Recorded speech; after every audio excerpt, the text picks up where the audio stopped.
siang Pak Mus. Selamat siang Mbak Terima kasih undangannya untuk ke kantor Bapak ya Pak ya. Sama-sama Mbak, selamat datang. Terima kasih sudah berkenan hadir di kantor kami ya. Oke, sekarang kan saya mau nanya, di bidang logis ini kan dan Tracking Jakarta sudah tidak asing dengan kiprah Pak Mus ya di asosiasi sebelumnya. Nah, alasan dibuat asosiasi baru dan itu kenapa Pak? Sebetulnya kami di awal itu tidak berkeinginan untuk membuat sebuah asosiasi lagi karena kami sudah malang melintang di beberapa asosiasi yang ada kan.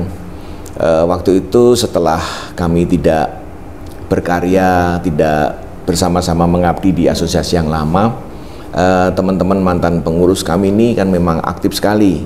Perkumpulan kami tetap ketemu dengan teman-teman, hari-hari kita ngobrol bersama, dan memang kami ini serius dalam menangani transportasi dan logistik yang ada dengan segala isu yang ada, karena itu keseharian kami, karena kami memang komunitas ini adalah rata-rata the real owner tracker. Terus bergabung juga dengan beberapa teman-teman pengusaha kapal, pergudangan, ekspor impor, dan beberapa teman yang rata-rata bergerak di dalam total logistik yang ada lah. Nah, akhirnya kita membangun sebuah entiti perusahaan. Perusahaan itu namanya PT Club Logindo Internasional. Nah, pada saat kami mengembangkan bisnis itu ternyata ada keinginan teman-teman untuk membeli permajaan armada truk, spare part, tire, ban gitu. Ternyata memang kalau belinya banyak itu lebih murah.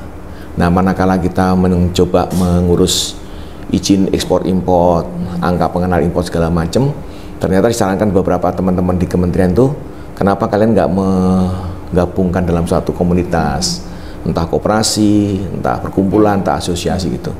Nah, akhirnya terbetik kalau memang seperti itu ya kita bikinlah asosiasi untuk memudahkan seluruh aktivitas kita. Di samping juga menampung aspirasi dan inspirasi teman-teman itu bisa tersalurkan lah. Akhirnya kita membangun asosiasi kolaborasi lintas usaha bersama logistik Indonesia yang kita singkat dengan Klub Logindo. Nah, dari situ kami baru sadar bahwa ternyata memang berdaya guna dan bermanfaat besar bagi seluruh anggota, terutama kenapa kok kita nggak ngurus TID sendiri, misalnya kayak gitu. Di pelabuhan kan ada TID yang wajib untuk ke sana. Akhirnya kita mengurus itu dan dimungkinkan untuk kita mendapatkan setelah kita menyampaikan ke otoritas pelabuhan, terus ke GICT sebagai penerbit TID, akhirnya kita mendapatkan rekomendasi untuk penerbitan. Nah, dari situlah terbetik bahwa ternyata sebuah asosiasi itu memang sangat ditunggu dan peranannya memang sangat dinantikan para anggota. Akhirnya di sanalah kami bertumbuh itu. Nah, karena kami mempunyai kekuatan bersama dalam suatu wadah asosiasi, kami berpikir juga apa sih yang kita mau karya nyatakan bagi anggota gitu loh. Ternyata setelah kita petani, kita sama-sama diskus sama teman-teman tuh, ternyata para pemudi kita itu rata-rata belum vaksin. Rata-rata mereka itu ternyata tidak terperhatikan, padahal mereka ujung tombak logistik. Hari-hari mereka bertemu sama banyak customer, banyak vendor gitu, ternyata mereka malah nggak divaksin karena yang diutamakan malah perhotelan, malah mall segala macam. Nah, akhirnya kita nyampaikan ke Kementerian Kesehatan waktu itu, Pak, mohon izin kami minta kuota 20.000 vaksin untuk komunitas transportasi logistik kami. Ternyata gayung bersambut, langsung dijawab sama Pak Menteri Kesehatan, diberikan turunannya ke Diskes DKI, P2P DKI. Akhirnya kami dipanggil, ditawarin, Pak Mus kapan mau dilaksanakan 10.000 pertamanya vaksin ini gitu loh. Wah, saya pusing 7 keliling, kemana nih 10.000 cari? Saya bilang teman-teman stakeholder pelabuhan, dengan OP waktu itu, dengan GM pelabuhan, dengan Syah Bandar, itu 3 pilar. Nah, setelah sampaikan mereka, boleh Pak, ayo kita kerjasama gitu. Ternyata pada waktu yang bersamaan IPC mendapatkan tugas dari Pak Presiden untuk melakukan vaksinasi massal juga. Mereka dapat jatah 10.000 juga. Akhirnya sudah mereka laksanakan di penumpang. Kita juga kirim beberapa anggota kami, sopir dan seluruh karyawan yang ada, kita kirim sana. Pada waktu pelaksanaannya kami kerjasama dengan KKP, Kantor Pelayanan Kesehatan di Tanjung Priok. Akhirnya tanggal 17 sampai tanggal 30 Juni 2021 yang lalu kami mengadakan selama 10 hari vaksinasi untuk 10.000 warga komunitas transportasi logistik di DKI, dan ternyata disambut baik, antusiasme seperti itu. Dan berikutnya lagi ternyata banyak yang dimintakan bantuan ke kita dari teman-teman lembaga-lembaga pemerintahan, termasuk Kementerian Perhubungan. Pada waktu ada krisis oksigen, kami diminta untuk turun tracking kami untuk mengambil oksigen dari Tanjung Priok, itu dari luar mungkin hibah gitu untuk pengiriman Jabar. Kita turun ke lapangan, dan barusan kemarin juga ada perintah dari DKI sama Jabar, kita juga turun. Itulah buah nyata daripada sebuah asosiasi itu ternyata dibutuhkan. Maka kami hadir pada saat yang tepat, lahir di momen yang pas karena kami bermanfaat buat sesama kami. Saya kira itu asosiasi ini berdiri. Tepatnya dibentuknya tuh kapan, Pak? Sebetulnya setelah kita musda ya, waktu itu ada musda asosiasi sebelumnya itu, kita mematangkan itu sampai tuntas, ataukah kita meyakinkan diri untuk pisah gitu. Wah, mohon maaf Pak, tolong Pak dimatiin aja Pak ya, dimana. Nah ternyata kami sudahlah, gak apa-apa,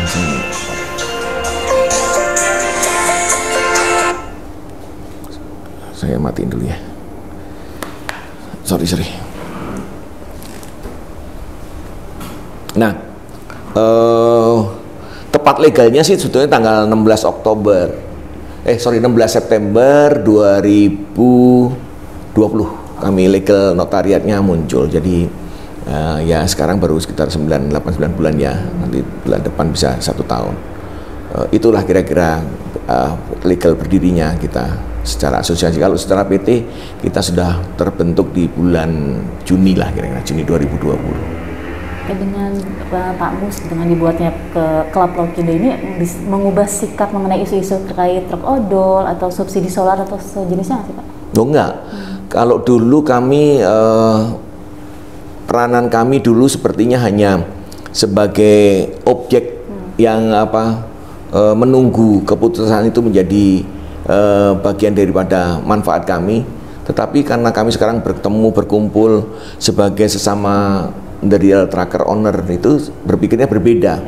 Ternyata kita juga harus lebih bijak mensikapi segala macam, bahwa misalnya isu odol gitu, isu odol tuh nggak bisa serta-merta kita cari menang sendiri gitu loh, karena kalau cari menang sendiri zero odol nggak akan bisa dilaksanakan di Indonesia gitu. Jadi kita mencoba, kalau kita menjadi cargo owner bagaimana kalau kita tidak zero odol, bagaimana kita sebagai tracker owner, bagaimana kita sebagai regulator, bagaimana kita sebagai pemilik dan perawat jalan lintas di Indonesia ini, sedemikian banyak budget yang dikeluarkan kan. Maka kami semenjak menjadi asosiasi yang Klub Lokindo ini, kami proaktif untuk hadir dan mengkaji lebih dalam lagi kajian ilmiah mengenai odol ini, bagaimana itu harus dilakukan, sehingga tidak semata-mata kita berpikir tentang muatannya, tidak semata-mata kita berpikir tentang infrastruktur jalannya, tetapi kita berpikir tentang bagaimana modanya dirubah.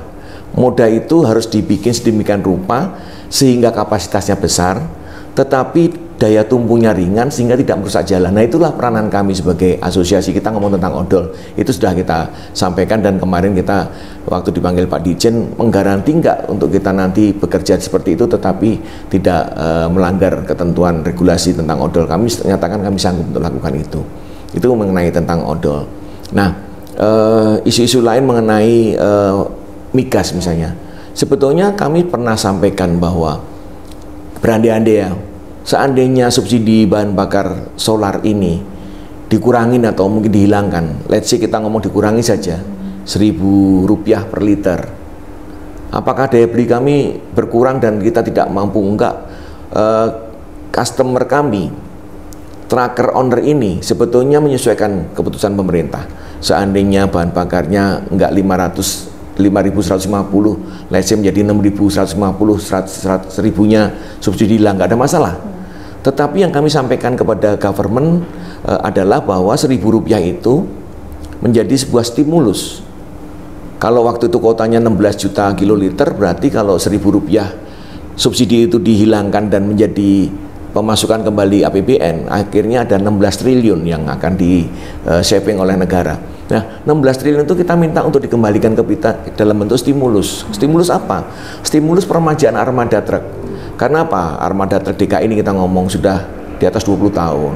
Layaklah di ibu kota ini dia bikin aturan main masa usia truk itu yang layak lah, yang sesuai, yang manusiawi, sehingga tidak ada polusi udara, tidak bikin kemacetan karena mogok, karena daya power energinya kurang sehingga lambatlah di jalan tol, tapi lambat itu kan mengganggu semua. Nah, itu kita mau hilangkan. Kita butuh sekitar 9 triliun waktu itu kalau kita mempermajakan. Nah, pertanyaan kembali, apakah 9 triliun itu APBN hilang terserap oleh pengusaha truk? Enggak, dipinjamkan saja menjadi stimulus. Itu artinya let's say 4 tahun lah, 5 tahun menjadi bentuk leasing lah.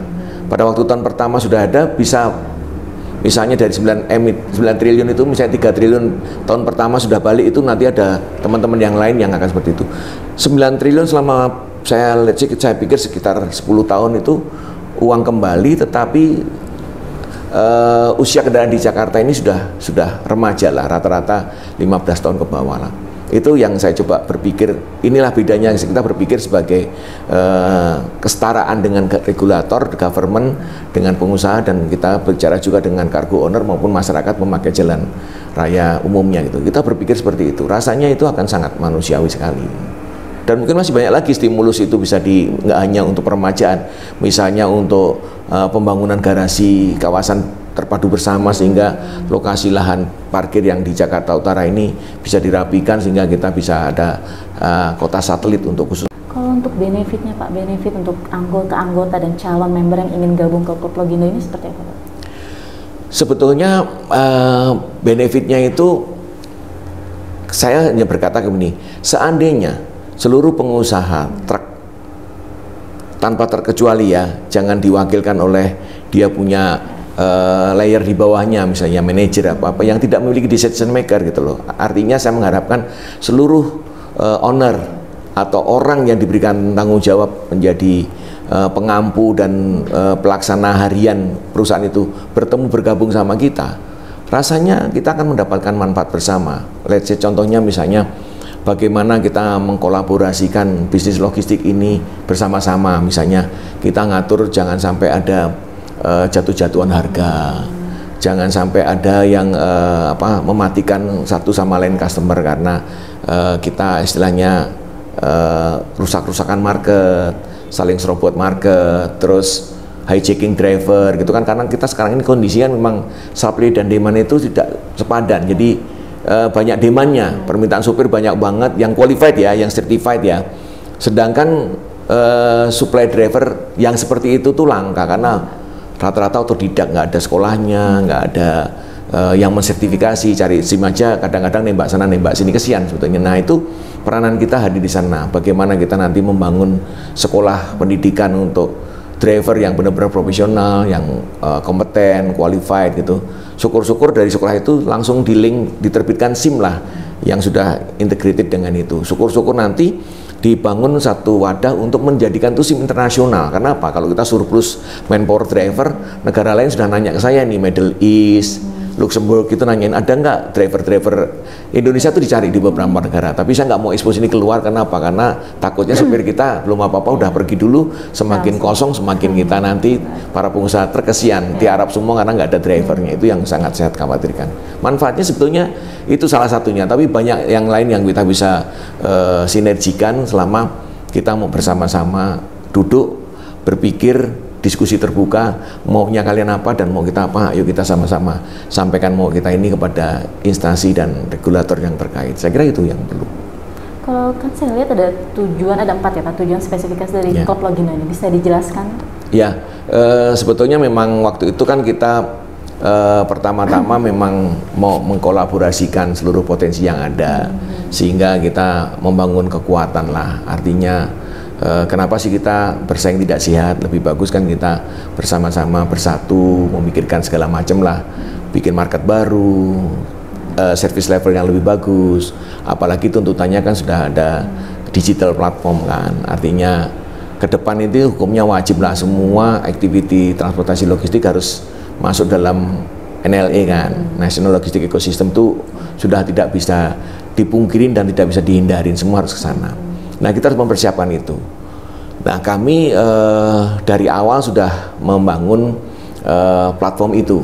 Kita punya beberapa anak muda yang sudah membangun entity komersialnya. Jadi di samping dia membackup kita, dia juga komersial untuk istilahnya pasarkan produk dia di luar, dan sudah go internasional juga, artinya link dengan beberapa customer asing. Nah, saya berpikirnya kenapa potensi itu kita nggak pakai? Akhirnya kita dibangunkanlah sama mereka. Ada platform digitalnya, Klub Logindo juga dipingin seperti itu. Tadinya kita sudah kerjasama dengan iTrack, tapi saya nggak tahu hari ini apakah itu masih apa enggak. Tapi itu nuansa pertama kita membangun sebuah marketplace platform. Kenapa sih ada suatu marketplace platform? Sebetulnya gini, kalau secara konvensional, langganan kita itu ya cuma telepon, minta order, kita siapkan. Sekarang enggak, karena saking rigidnya, saking customer tuh diperebutkan banyak tracker, sehingga kadang-kadang kalau kita nggak aktif, ya kita nggak dapat order gitu loh. Ada satu temen itu setiap hari itu membuka 6 sampai 7 platform digital. Wah, ada order dari Cikarang, saya kosong nih, mana ya? Pusing 7 keliling. Nah, kami coba untuk kenapa kalau kita nggak bisa kayak Tokopedia atau apa ya, Lazada atau apa yang dibuka itu, misalnya kalau Trivago kayak hotel, nyari hotel itu udah satu platform tetapi bisa di semua. Nah, kita mencoba seperti itu, apalagi untuk kebutuhan antar kita kan. Nah, itu yang sudah kita bangun. Makanya kita mensyaratkan teman-teman itu harus berkenan memperkaya pundi-pundi data yang ada di kita. Data pertama adalah data akumulasi seluruh perusahaan itu lengkap dengan digital informationnya, misalnya legality dia segala macam, wajib open kepada kita. Walaupun itu rahasia, karena apa? Nggak bisa semua ngelongok. Saya punya dokumen legal, saya nggak bisa, karena apa? Ada sistemnya yang nanti password khusus untuk yang bisa buka hanya kita dan dia. Tapi temennya aja nggak bisa, apalagi pesaingnya nggak akan sanggup dan mampu masuk ke sana. Itu yang pertama, wajib hukumnya. Kedua adalah data kendaraan. Karena data kendaraan itu penting buat kita, karena kita harus melihat populasi kendaraan di Jakarta ini seberapa besar, di Indonesia berapa besar, usianya, segmennya segala macam kita harus ini, mereknya, karena itu juga menjadi kalkulasi kita. Nah, ini juga belum semuanya istilahnya disiplin untuk memasukkan data itu. Dan yang paling penting adalah data yang ketiga, data mengenai pengemudi, driver, karena itu penting. Kenapa? Ternyata tanpa kita sadari satu driver itu bisa ngelayani 2-3 perusahaan. Di tempat saya dia cuti 2 minggu, dia tempat lain, dia cuti lagi tempat lain, jadi bisa berputar tanpa kita, karena kita nggak punya data. Jadi datang absennya manual konvensional gitu, jadi mereka bisa melakukan. Tapi kalau nanti digital, hari ini di mana, hari ini mana, akan ketahuan pergerakan dia. Nah, ini data tentang pengemudi ini yang harus kita miliki bersama. Data yang terakhir yang ambigu lah, artinya wajib nggak wajib, sebetulnya data tentang customer. Kenapa? Karena nanti kalau ada dispute antara tracker dengan customernya, entah payment, entah klaim asuransi karena hilang barang, itu sebetulnya peranan asosiasi itu bisa memediasi, menjadi perantara penengah. Tapi ini agak riskan, kenapa? Supir aja orang nggak mau datanya terbuka, takut di hijack, apalagi customer, takut diambil customernya itu. Tapi itu wajib sebetulnya nanti, kenapa? Kita mau membangun platform yang sama, customer pun nanti kita bikinkan digital. Bagaimana cara dia masuk cari truknya, bagaimana truk mencari customernya, itu kan harusnya seperti itu. Nah, itu yang kita coba memediasi untuk menjadikan platform seperti itu. Itu kira-kira yang mau kita bangun. Dan kedepannya sih kita juga mau membangun aliansi dengan beberapa institusi, asosiasi lain kan. Kita filosofinya sederhana sih, kolaborasi itu sudah tidak bisa dipungkirin lagi. Tidak ada, zaman ini tidak ada lagi Superman. Zaman ini adanya super team. Jadi kekuatan kita yang terbatas, kita harus gandeng teman-teman lain yang lebih memiliki core kompetensi di situ. Nah, bergabung seperti ini dengan berkolaborasi, saya yakin kita akan sanggup dan mampu melakukan segala sesuatu yang lebih berat dan lebih besar lagi ke depannya. Terus yang berikutnya, kita mencoba menempatkan diri menjadi mitra strategis dengan pemerintah. Karena pemerintah itu perlu kita. Kan kita nggak perlu, pemerintah sudah membangun sesuatu kebijakan-kebijakan yang bagus gitu, hari-hari cuma tidak terimplementasikan, cuma pro kontra, dan kita kadang-kadang banyak nentangnya saja. Nah, kenapa pada waktu merumuskan regulasi itu kita nggak berperan aktif di dalamnya, sehingga kita mewakili kepentingan kita terabsorb sehingga pada waktu di launch produk itu adalah bagian daripada kita. Nah itu yang sekarang saya coba ajak regulator untuk melakukan itu, dan sepertinya mereka buka pintu lebar-lebar untuk kita menjadi bagian daripada kebijakan yang akan mereka terbitkan. Tuh Klub Logindo pasti akan dilibatkan di dalamnya.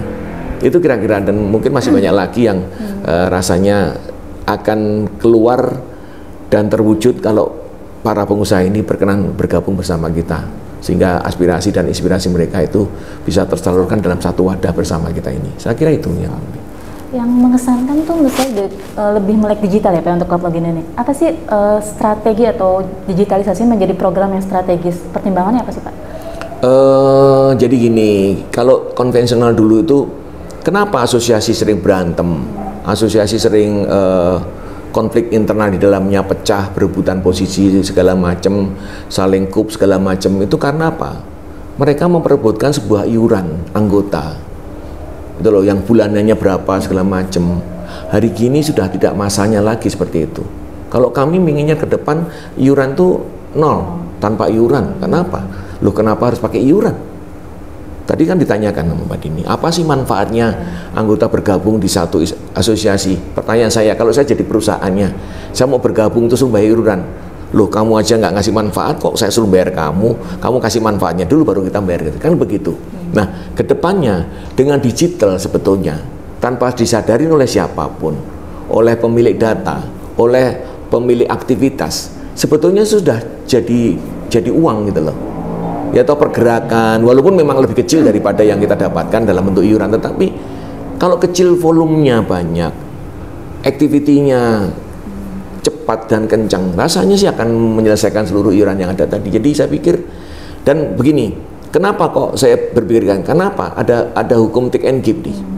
Orang tidak sadar, karena gini, kalau saya memberikan order gitu loh, pasti ada orang yang sorry ya, aku kasih komisi dong kan, karena gitu kan, antar tracker seperti itu. Kalau kita memberikan order ke teman, pasti kan untuk menggantikan telepon, pulsa, staf kita mondar-mandir gitu kan, ada, itu biasa. Nah, kalau digital seperti itu, kamu dapat something, tetapi kamu wajib misalnya bayar 5.000 perak atau 7, nggak terasa itu, tapi itu sebetulnya buah daripada manfaat. Digital tadi akan lebih berdaya dukung tinggi, dan semuanya everybody happy. Karena apa? Yang mendapatkan order, mendapatkan financial income, dikurangin untuk kepentingan segala macam tadi, dia nggak masalah karena income-nya lebih gede daripada biaya itunya. Itu saya pikir begitu. Kan Pak sempat mention iTrack ya Pak untuk platform keintegrasi ke NLA, itu masih berjalan atau seperti apa tuh Pak? Masih berjalan, cuma kalau digital platform ini bukan milik kita. Kalau ada perubahan sesuatu di dalam badan organisasi partner bisnis kita yang entah PKS, entah MOU dengan kita, akan menjadi perubahan policy baru yang tidak sesuai dengan komitmen awal. Itu yang mungkin kita harus waspadai. Makanya dari awal saya ngomong, data ini adalah data anggota yang diserahkan tanggung jawabnya kepada kita, sehingga kekuatan itu ada di tangan kita, dan itu adalah keputusan hukum yang harus kita garis bawahi. Tidak boleh sembarangan orang mengambil itu semata-mata semena-mena untuk kepentingan pribadi, nggak boleh, karena itu menjadi integrasi komitmen kita dengan mereka. Nah, itu yang saya katakan. Nah, kalau kita menggunakan platform itu kerjasama dengan entity yang mungkin atau dikomersialkan sendiri, customer anggota kita bertanya, lo kok data saya sampai di sana Pak, ini nih. Nah, itu yang saya terus terang tidak bisa bertanggung jawab dengan kemudahan perbedaan data itu yang susah untuk dipertanggungjawabkan. Nah, itu saya berpikir seperti itu. Mungkin saya salah dalam mensikap itu, tapi saya mencoba untuk lebih bagus. Kalau memang mau bertanggung jawab terhadap datanya anggota kita, ya harus di rumah kita lah, digital itu, jangan diserahkan ke orang lain. Cuma itu aja sih. Oke, terakhir bahkan apa sih yang ingin rencana kedepannya nih agar pengurus Klub Logindo ini menyebar sampai seluruh Indonesia, itu apa yang ingin dilakukan Pak?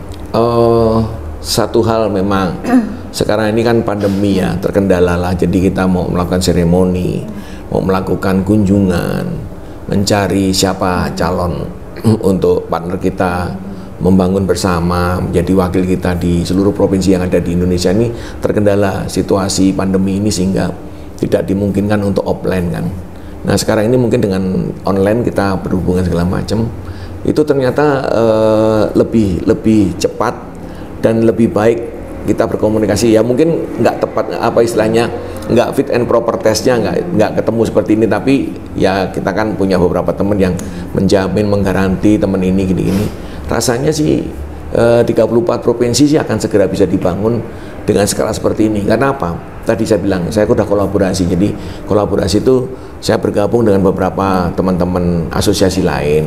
Misalnya ada asosiasi multimoda, ada asosiasi keamanan dan keselamatan, ada asosiasi sekolah mengemudi, ada asosiasi logistik, pergudangan, seperti itu. Jadi ternyata mereka sudah punya jaringan di seluruh Indonesia, sehingga nanti tinggal kita mengkloning, menambahkan beberapa personil yang core-nya belum ada di mereka, kita tambahkan perwakilan dari core bisnis kita yang totally logistik, transportasi, angkutan darat dan laut, itu kita masukkan menjadi salah satu wadah pengurusan di sana. Kemungkinan itu akan terbangun cepat gitu. Itu yang mungkin perlu kita pikirkan bersama.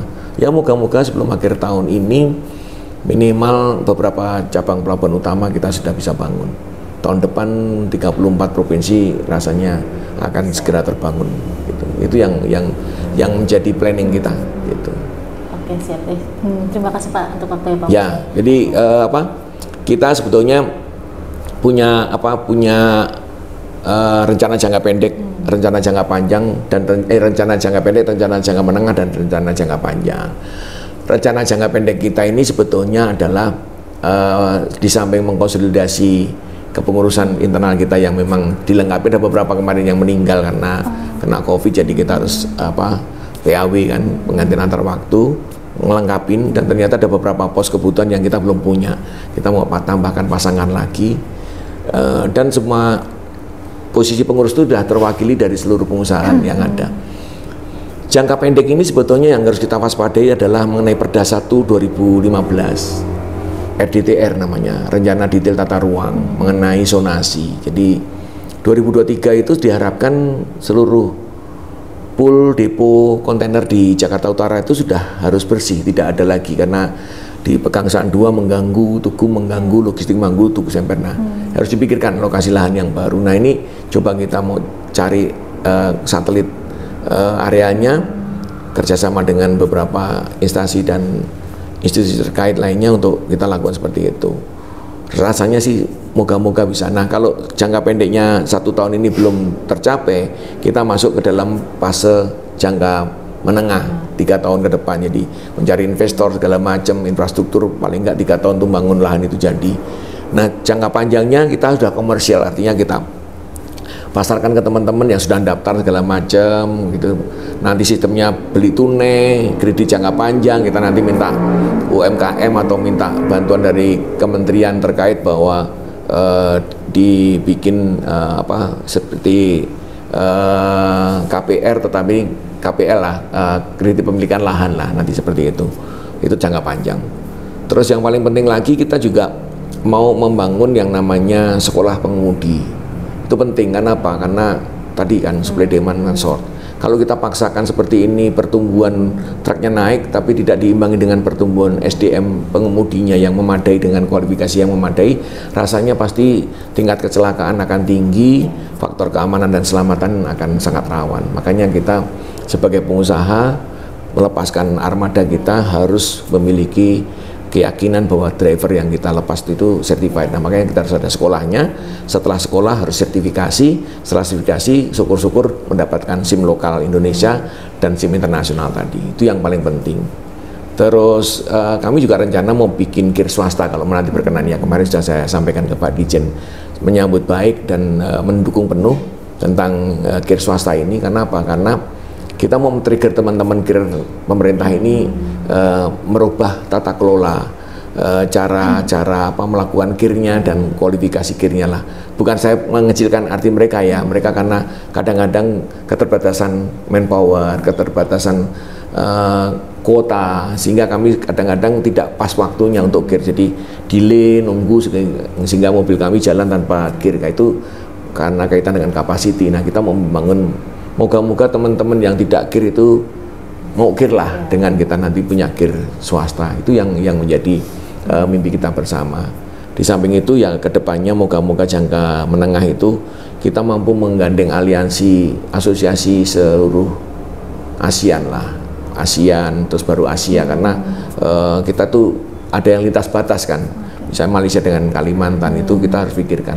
Ada beberapa PR besar kita lintas batas, kenapa mobil Malaysia boleh masuk, kenapa mobil kita nggak boleh masuk. Nah ini ada barrier yang harus kita selesaikan sama-sama. Itu kadang-kadang mengganggu kita, kok kayaknya Indonesia itu sangat-sangat kuno gitu loh, sehingga kalah sama mobilnya Malaysia. Itu berarti ada sesuatu yang menjadi PR besar kita. Itu tugas kita juga. Rasanya itu yang coba kita akan lakukan ke depan bersama-sama. Kita pasti bisa, karena moto kita together we can. Memang bersama kita pasti bisa, karena semua pengurus ini sekarang ini aktif, jadi tidak ada cuma pasang nama, duduk manis terus hura-hura, nggak ada. Sekarang setiap orang yang duduk di sini dengan segala konsekuensinya, apa yang menjadi tanggung jawab kamu, tolong dilakukan leverage untuk mengembangkan bidang tanggung jawab kamu masing-masing. Itu yang menjadi ini kita. Saya kira gitu Mbak Dini. Ada lagi yang mau ditanyakan? Cukup menarik sih Pak. Ya.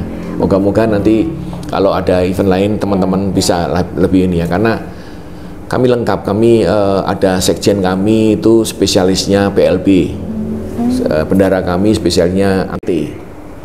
Pada saat dipakai 1 tahun masih dipinjemin nama PT itu, tahun kedua sudah diblok segala macam, sehingga mau memperpanjang STNK susah, mau balik nama susah, mungkin biaya mahal. Itu PR yang saya akan bantu bagaimana pemutihan sehingga bisa balik ke nama dia. Kedua, kalau nggak ada itu kir juga susah, sehingga banyak mereka kirnya bodong, belum pemutihan. Nah itu PR kita untuk bagaimana kita melayani teman-teman yang mau berbuat baik, mau bersikap baik, taat asas, tetapi terbentur permasalahan yang krusial yang kaitannya dengan biaya mahal. Saya coba membantu mereka. Nah, PT-PT perorangan ini yang sudah memiliki 5 sampai 10 armada, itu saya mengatakan kepada mereka sudah tidak layak lagi dikelola dengan cara perorangan.